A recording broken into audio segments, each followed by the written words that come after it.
नमस्कार दोस्तों, स्वागत है आप सभी का ईगो स्टडी 76 पर। तो अपनी क्लास चल रही थी हिस्ट्री की। हिस्ट्री में पढ़ रहे थे एंशिएंट इंडिया या प्राचीन भारत। तो प्राचीन भारत में आप लोगों की टोटल 7 क्लासें अभी तक हो चुकी हैं। तो पिछली क्लास में हमने पढ़ा था 16 महाजनपदों के बारे में। तो आज आप लोगों की क्लास जो होगी वो होगी 600 ईसा पूर्व के जो धार्मिक आंदोलन थे, उसमें 2 संप्रदाय थे जो उभर कर आए थे, उसमें थे बौद्ध धर्म और जैन धर्म। तो आज की क्लास में हम पढ़ेंगे बौद्ध धर्म के बारे में कि बौद्ध धर्म जो जैन धर्म, ये जो आए हैं 2 धार्मिक संप्रदाय उत्पन्न हुए हैं, इनका उत्पन्न होने का क्या कारण है।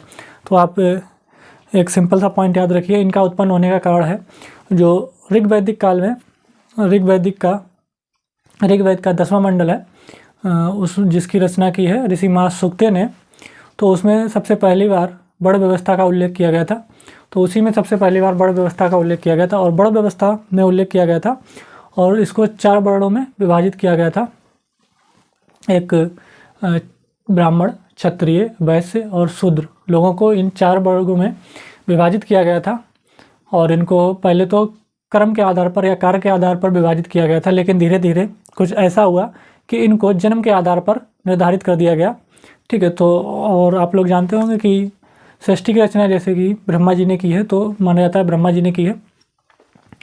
तो ब्रह्मा जी के जो सर से उत्पन्न हुए हैं वो कहलाते हैं ब्राह्मण, और ब्रह्मा जी की जो भुजाओं से उत्पन्न हुए हैं वो कहलाते हैं क्षत्रिय, और ब्रह्मा जी के जो पेट से उत्पन्न हुए हैं वो कहलाते हैं वैश्य, और जो ब्रह्मा जी के चरणों से उत्पन्न हुए हैं वो कहलाते हैं शूद्र।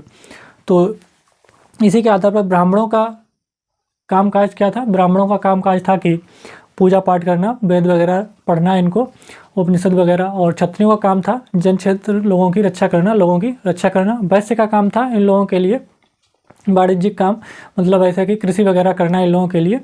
और वैश्य लोगों का काम था इन तीनों वर्गों की सेवा करना। वैश्य का काम था।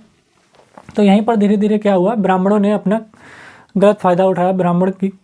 तो इन्होंने क्या किया, अपना वर्चस्व कायम किया। ब्राह्मणों ने कह दिया ये अब जो होगा वो जन्म के आधार पर होगा। ब्राह्मण का बच्चा ब्राह्मण कहलाएगा, ब्राह्मण का लड़का ब्राह्मण कहलाएगा, क्षत्रिय का लड़का क्षत्रिय कहलाएगा, क्षत्रिय कुल में जो पैदा होगा वो क्षत्रिय कहलाएगा, जो वैश्य कुल में पैदा होगा वो वैश्य कहलाएगा, जो शूद्र कुल में पैदा होगा वो शूद्र कहलाएगा।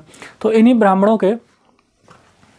ब्राह्मण धर्म के जो अनेक दोस्त थे, उन्हीं को उजागर करने के लिए ये संप्रदाय उत्पन्न हुए, उभर कर आए, एक बौद्ध धर्म और जैन धर्म। तो इतना हो गया आप लोगों का क्लियर कि ये बौद्ध धर्म और जैन धर्म के जो रिलीजियस मूवमेंट हुए 600 ईसा पूर्व के, इनका रिफॉर्म जो हुए हैं, रिलीजियस रिफॉर्म हुए, इनका क्या मेन उद्देश्य था, इनके पीछे की क्या कहानी थी, वो यहाँ पर कॉन्सेप्ट आप लोगों का क्लियर हो गया होगा। तो अब बात करते हैं बौद्ध धर्म की। तो सबसे पहले आप लोग जानते होंगे बौद्ध धर्म की बात करते हैं आज। तो बौद्ध धर्म के संस्थापक कौन माने जाते हैं, फाउंडर कौन माने जाते हैं बौद्ध धर्म के? तो बौद्ध धर्म के जो संस्थापक माने जाते हैं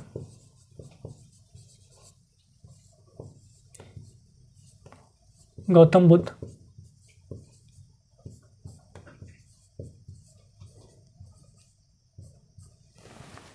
बौद्ध धर्म के जो संस्थापक माने जाते हैं वो माने जाते हैं गौतम बुद्ध। साथ ही साथ इन्हें अन्य नामों से भी जाना जाता है। इन्हें एक नाम से जाना जाता है एशिया पुंज, लाइट ऑफ एशिया। एक तो एशिया पुंज नाम से भी जाना जाता है इन्हें, और एक शाक्य मुनि नाम से भी इन्हें जाना जाता है।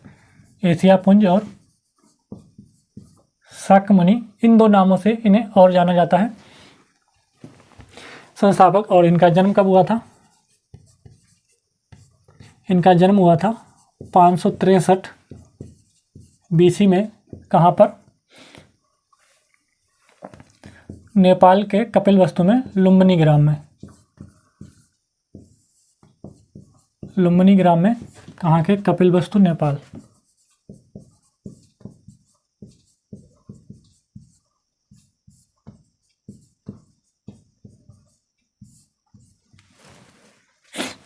इनका जन्म हुआ था कपिलवस्तु लुम्बिनी के ग्राम, वो नेपाल के कपिलवस्तु के लुम्बिनी ग्राम में इनका जन्म हुआ था।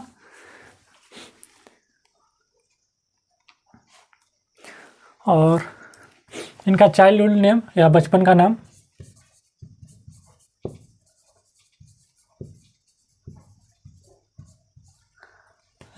नाम सिद्धार्थ था।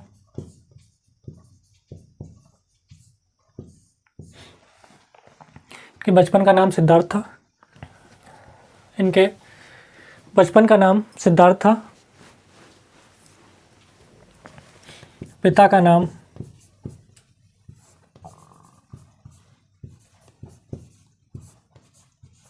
नाम शुद्धोधन था।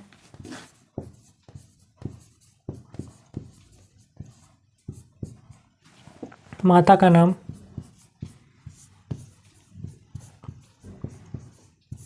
महामाया था। पिता का नाम शुद्धोधन था, माता का नाम महामाया था।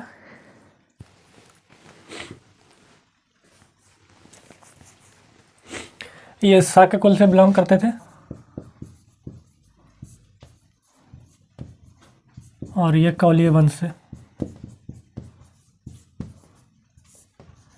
ये शाक्य वंश से थे और ये कौलीय वंश से। और इनका जन्म होने के 7वें दिन, इनके जन्म के 7वें दिन के बाद ही इनकी माता महामाया का देहांत हो गया था या उनकी मृत्यु हो गई थी। तो इनका लालन और पालन किसने किया था? नोट कर लेना, लालन पालन किसने किया था इनका? महाप्रजापति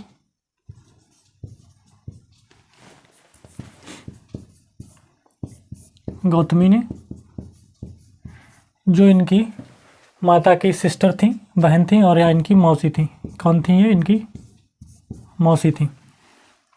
और यही आगे चल के इनकी प्रथम महिला शिष्य भी बनी। क्या बनी ये आगे चल के? प्रथम महिला शिष्य। याद रखना, प्रथम महिला शिष्य कौन था इनका? इनकी मौसी प्रजापति गौतमी। यही आगे चल के प्रथम महिला शिष्य भी बनी।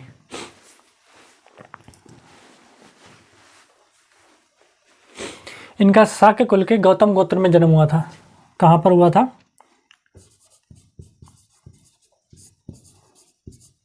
शाक्य कुल के गौतम गोत्र में जन्म हुआ था। गोत्र क्या था? गौतम।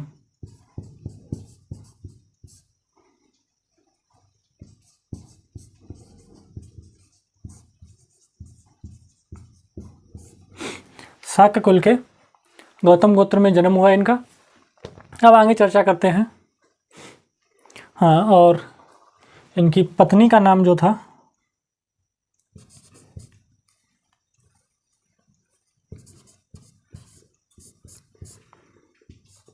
इनकी पत्नी थी, उनका नाम था यशोधरा।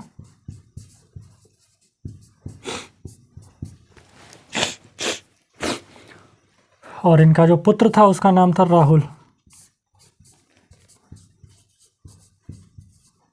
इनका जो पुत्र था वो था राहुल। इनकी 16 वर्ष की आयु में इनका विवाह हो गया था। किसके साथ? यशोधरा के साथ। अब बात करते हैं कि इनका वैराग्य की तरफ ये जो इनकी इच्छा प्रबल हुई वो किस तरीके से हुई, क्या हुई। तो इतना इनका थोड़ा जनरल सब परिचय जो था ये करवा दिया। अब बात करते हैं ये वैराग्य की तरफ किस तरीके से मुड़े। तो देखिए, एक बार एक ज्योतिषी ने इनके पिता को बताया था कि आपका बेटा जो है वो आगे चलकर एक बहुत बड़ा शिष्य बनेगा, बहुत बड़ा सन्यासी बनेगा। तो इनके पिता ने क्या किया? इनके पिता ने सारी सुख सुविधाएं, यानी कि क्या किया? सारी सुख सुविधाएं जो थी वो महल के अंदर ही इनको प्रोवाइड करा दी। कहने का मतलब उन्होंने ये कहा कि मेरा बेटा जो है वो बाहर की सांसारिक दुनिया देखेगा ही नहीं, उसको कुछ पता ही नहीं चलने देंगे हम कि दुख क्या होता है, उसको हम पता ही नहीं चलने देंगे दुख क्या होती है, पीड़ा क्या होती है। तो सारी सुख सुविधाएं जो होंगी वो हम महल के अंदर ही प्रोवाइड करा देंगे। तो वो सन्यास की तरफ कैसे मुड़ेगा, कैसे वैराग्य की तरफ मुड़ेगा। तो लेकिन क्या हुआ, एक बार इन्होंने अपने सारथी चन्ना से कहा कि चन्ना, कंथक के साथ चन्ना इनका सारथी का नाम था और इनके घोड़े का नाम था कंथक। सारथी चन्ना के साथ और कंथक के साथ ये बगीचे की सैर करने निकले। तो इन्होंने 4 दृश्य देखे। तो प्रथम दृश्य था एक बूढ़ा व्यक्ति, जो इनके जीवन से संबंधित दृश्य हैं वो 4 दृश्य हैं।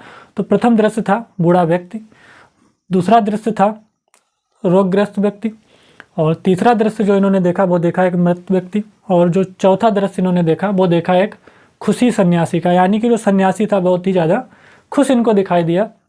बूढ़ा व्यक्ति इनको दुखी दिखाई दिया, रोगग्रस्त व्यक्ति भी दुखी दिखाई दिया, और जो इन्होंने तीसरा दृश्य देखा मृतक व्यक्ति का, उसमें भी इन्होंने देखा लोग कैसे रो चिल्ला रहे हैं उसके पीछे।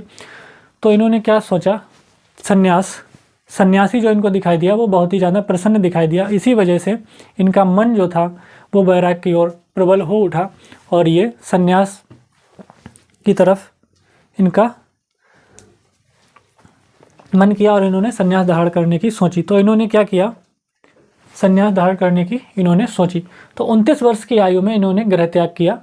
29 वर्ष की आयु में इन्होंने गृह त्याग किया और अनोमा नदी के तट पर जाकर इन्होंने अपने बालाल शरीर मुड़वाकर और सन्यासी का रूप धारण करके सन्यासी का रूप धारण किया। कहाँ पर, अनोमा नदी के तट पर इन्होंने सन्यासी का रूप धारण किया और ये सबसे पहले पहुँचे वहाँ से राजगिरी। ठीक है, सबसे पहले ये जो पहुँचे वहाँ से राजगिरी पहुँचे। राजगिरी में इनको एक व्यक्ति मिला, अलार कलाम। वहाँ इन्होंने अलार कलाम से कुछ शिक्षा प्राप्त की थोड़ी। उसके बाद में राजगिरी से ये जाकर कहाँ पर पहुँच गए, राजगिरी से जब ये चले तो राजगिरी से आगे जाकर ये पहुँच गए वैशाली। राजगिरी से आगे जाकर पहुँच गए ये वैशाली। वैशाली में इनको एक व्यक्ति मिला, रुद्रक रामपुत्र। वहाँ से इन्होंने इस व्यक्ति से भी कुछ शिक्षा प्राप्त की थोड़ी और वहाँ से ये चल दिए आगे गया। जब ये गया पहुँचे तो गया में इनको 5 ब्राह्मणों से इनकी मुलाकात हुई। जब ये गया पहुँचे तो इनकी 5 ब्राह्मणों से मुलाकात हुई। वहाँ पर 5 ब्राह्मणों ने 1 साल तक इनके साथ तपस्या की, लेकिन 5 जो ब्राह्मण थे वो 1 साल के बाद वहाँ से उठकर चले गए। 5 ब्राह्मण थे जो वो 1 साल बाद वहाँ से उठकर चले गए और ये वहाँ पर बैठे तपस्या करते रहे। ठीक 6 वर्ष के बाद 35 वर्ष की आयु में इनको ज्ञान की प्राप्ति हुई, एनलाइटमेंट हुआ। 35 वर्ष की आयु में इनको एनलाइटमेंट हुआ और इनकी जो तपस्या थी वो किसने तोड़वाई थी, वहाँ पर एक लड़की थी सुजाता नाम की जो गाय चराने आया करती थी, तो इनकी तपस्या तोड़वाई थी। वही जो खीर लेके आई थी उसी खीर को खा के इन्होंने अपनी तपस्या तोड़ी थी और इनको ज्ञान की प्राप्ति हुई थी। और ज्ञान प्राप्ति होने के बाद ही ये बुद्ध और तथागत कहलाए। 35 वर्ष के बाद ये ज्ञान प्राप्त हो जाने के बाद ही ये तथागत और बुद्ध कहलाए। तो ये था इनका गौतम से या सिद्धार्थ से गौतम बुद्ध बनने तक का सफ़र।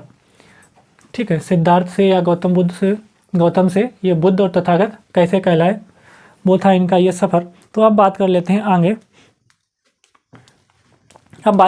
आगे क्या हुआ।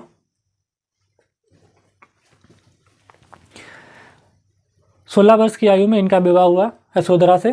पुत्र था इनका राहुल। इन्होंने 29 वर्ष की आयु में गृह त्याग किया। 29 वर्ष की आयु में इन्होंने गृह त्याग किया। 29 वर्ष की आयु में इन्होंने गृह त्याग किया और यही गृह त्याग की घटना क्या कहलाई इनकी, महाविनिष्क्रमण। यही घटना कहलाई इनकी महाविनिष्क्रमण।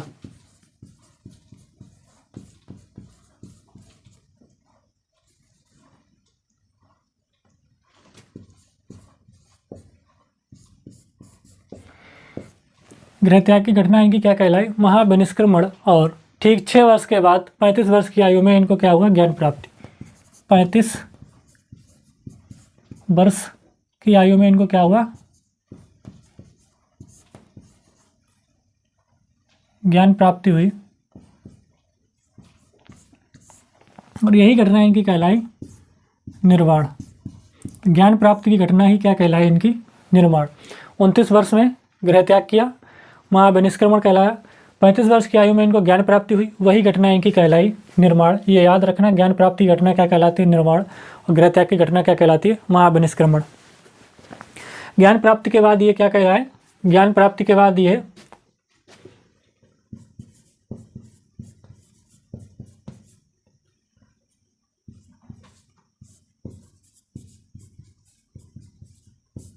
ज्ञान प्राप्ति के बाद ये बुद्ध और तथागत कहलाए।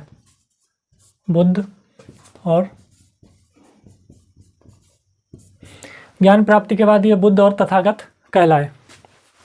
अब आगे बात कर लेते हैं। तो जो 5 ब्राह्मण इनको छोड़कर चले गए थे, उन्हीं को ढूंढते हुए ये कहाँ पर पहुंचे, सारनाथ में पहुंचे। 5 ब्राह्मण जो इनको छोड़कर चले गए थे, उन्हीं को ढूंढते हुए ये सारनाथ पहुंचे। सारनाथ में इन्होंने प्रथम उपदेश दिया।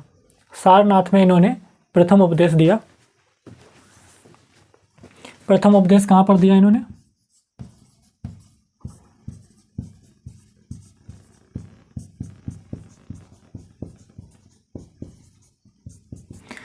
सारनाथ में इन्होंने प्रथम उपदेश दिया, और प्रथम उपदेश कहाँ पर दिया? मृगदावन में। सारनाथ में ही एक वन है मृगदावन, वहाँ पर इन्होंने अपना प्रथम उपदेश दिया। और प्रथम उपदेश में इन्होंने क्या? 4 बातें कहीं। तो प्रथम उपदेश में इन्होंने 4 बातें कहीं। एक तो कही इन्होंने कि जीवन में दुख ही दुख है, दूसरा इन्होंने कहा निवारण संभव है, तीसरा कहा इन्होंने तीसरा, और चौथा जो दिया अष्टांगिक, यानी कि मोक्ष प्राप्त के लिए 8 बातें इन्होंने बताई, जो 8 रास्ते बताए वो। तो यहाँ पर इतना हो गया। प्रथम उपदेश इन्होंने अपना सारनाथ में दिया। और अब आगे बात कर लेते हैं। प्रथम उपदेश इन्होंने सारनाथ में दिया,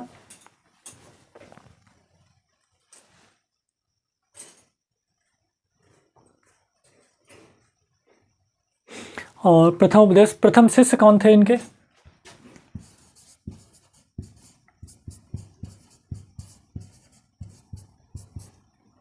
प्रथम इनके 2 शिष्य हुए, एक भल्लुक। प्रथम इनके 2 शिष्य हुए, एक हुआ भल्लुक और साथ ही साथ एक हुआ यहाँ पर तपस्सु। भल्लुक और तपस्सु,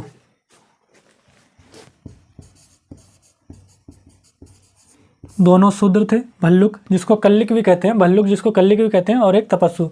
प्रथम इनके शिष्य थे भल्लुक और तपस्सु, जो दोनों शूद्र थे। पहली महिला शिष्य, प्रथम महिला शिष्य इनकी कौन बनी? महाप्रजापति गौतमी, मौसी इनकी प्रथम महिला शिष्य थी। और सबसे प्रसिद्ध इनके शिष्य कौन से हैं?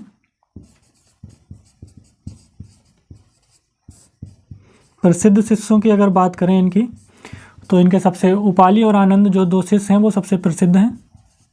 उपाली और आनंद, उपाली और आनंद जो 2 शिष्य हैं वो सबसे प्रसिद्ध शिष्य हैं इनके। और प्रथम शिष्य अगर पूछा जाए तो भल्लुक और तपस्सु, और प्रसिद्ध शिष्य पूछा जाए तो उपाली और आनंद। ये इतना यहाँ पर हो जाएगा।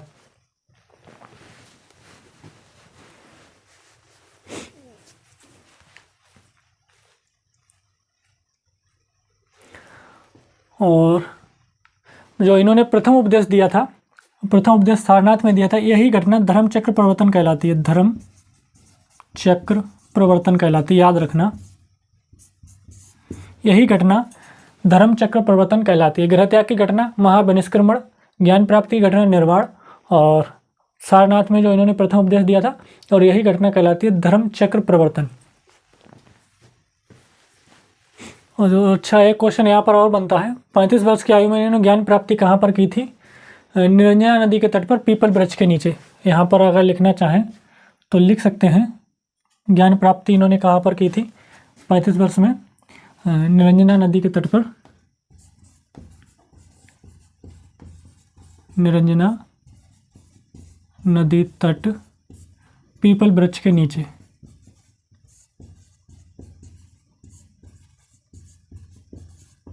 जिसको बोधि वृक्ष कहते हैं, पीपल वृक्ष के नीचे निरंजना नदी के तट पर इन्होंने ज्ञान की प्राप्ति की थी 35 वर्ष की आयु में।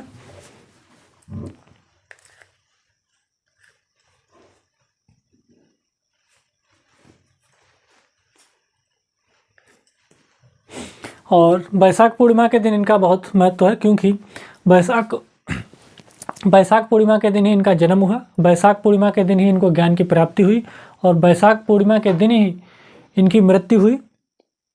ठीक है, बैसाख पूर्णिमा को ही इनकी मृत्यु हुई, बैसाख पूर्णिमा को ही इनका जन्म हुआ, और बैसाख पूर्णिमा को ही इनको ज्ञान की प्राप्ति हुई। तो बैसाख पूर्णिमा याद रखना कि इनकी ज्ञान की प्राप्ति कब हुई? बैसाख पूर्णिमा को। जन्म कब हुआ? बैसाख पूर्णिमा को। और मृत्यु कब हुई? बैसाख पूर्णिमा को। उसके बाद में जीवन के अंतिम समय में ये कहाँ पर पहुँचे? कुशीनगर। जीवन के अंतिम समय में ये पहुँचे कुशीनगर। अंतिम समय में पहुँचे ये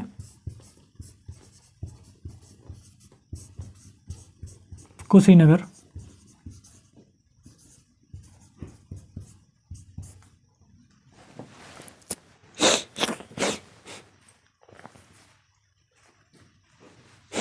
और अपना अंतिम उपदेश इन्होंने कहाँ दिया? अंतिम उपदेश किसे दिया? सुवच्छ को दिया। अंतिम उपदेश इन्होंने अपने शिष्य सुवच्छ को दिया। अंतिम उपदेश इन्होंने अपने शिष्य सुवच्छ को दिया। अब बात कर लेते हैं, जब ये कुशीनगर पहुँचे तो कुशीनगर में ही अपने शिष्य चुंद लोहार के यहाँ अपने शिष्य चुंद लोहार के यहाँ पहुँचे और वहाँ पर क्या हुआ, इनको भोजन में पोर्क या सूअर का मांस परोसा गया। अंतिम समय में ये अपने शिष्य कुशीनगर में अंतिम समय में ये अपने शिष्य चुंद लोहार के यहाँ पहुँचे, वहाँ पर इनको भोजन में पोर्क या सूअर का मांस परोसा गया। उसी को ये डाइजेस्ट ना कर पाने की वजह से इनकी हालत गंभीर हुई और इनकी मृत्यु हो गई। ठीक है, अतिसार रोग होने की वजह से ही इनकी मृत्यु हो गई। कहाँ पर हुई इनको मृत्यु इनकी हुई थी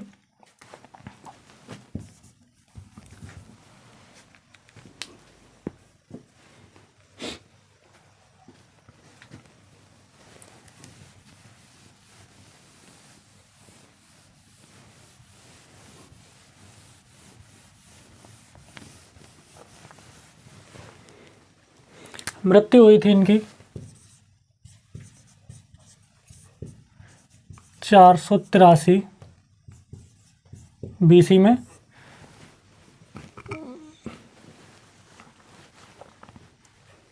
483 BC में 80 वर्ष की आयु में 80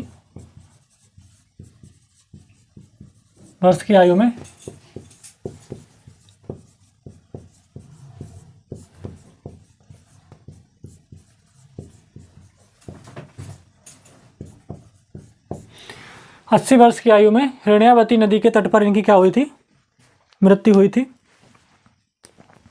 और इसी घटना को महापरिनिर्वाण कहते हैं। इसी घटना को महापरिनिर्वाण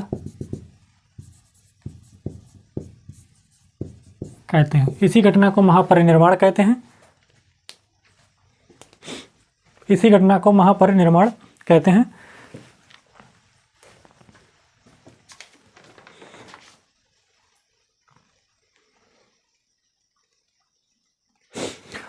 और बाद में इनकी अस्थियों को 8 भागों में विभाजित कर दिया गया।